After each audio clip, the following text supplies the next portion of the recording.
তো কে কেমন আছো বন্ধুরা? আশা করি ভালো আছো, আর আশা রাখবো সবসময় ভালো থাকবে সবাই। তো আবার আসলাম আমাদের ড্রাইভার জীবনের একটা ছোট্ট গল্প নিয়ে।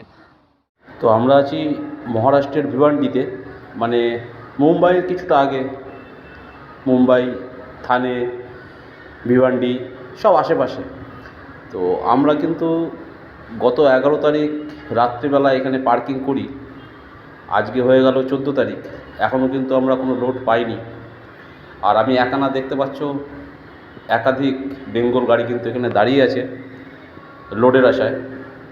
তো ওটা একটা 14 চাকা গাড়ি, যেটা দেখালাম জুম করে, পাশেও একটা দাঁড়িয়ে আছে। সবাই কিন্তু ভাড়ার আশায় দাঁড়িয়ে আছে, ভাড়া কিন্তু নেই। খুব অসুবিধার মধ্যে আছি, প্রচণ্ড ধুলো আর তীব্র রোদ, এইভাবেই দিন কাটছে। আর রোজ গেলে ট্রান্সপোর্ট যাচ্ছি, আবার বিকেল হলে আসছি, এই কাজ। তো চলো দেখে নাও আরও কিছু। তো বন্ধুরা, এইভাবেই আমাদের দিন কাটছে। যেরকম দেখালাম 4 দিন কেটে গেল, আর রোজই একই রকম ডিউটি। আমি আছি, নিরঞ্জনদা আছে সঙ্গে।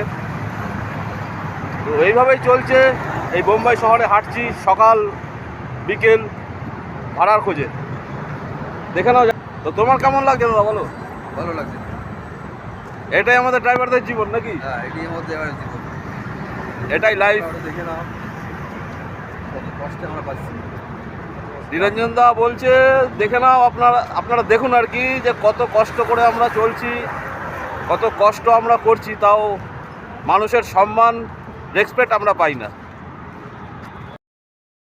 তো বন্ধুরা, আমাদের ড্রাইভারি লাইফের এই ছোট্ট জীবনের গল্পটা তোমাদের কেমন লাগলো অবশ্যই কমেন্টের মাধ্যমে জানাবে। আবার আসবো আমাদের ড্রাইভারি জীবনের অন্য কোনো গল্প নিয়ে। ততক্ষণ ভালো থাকো, সুস্থ থাকো। দেখা হচ্ছে পরের ভিডিওয়ে। বাই।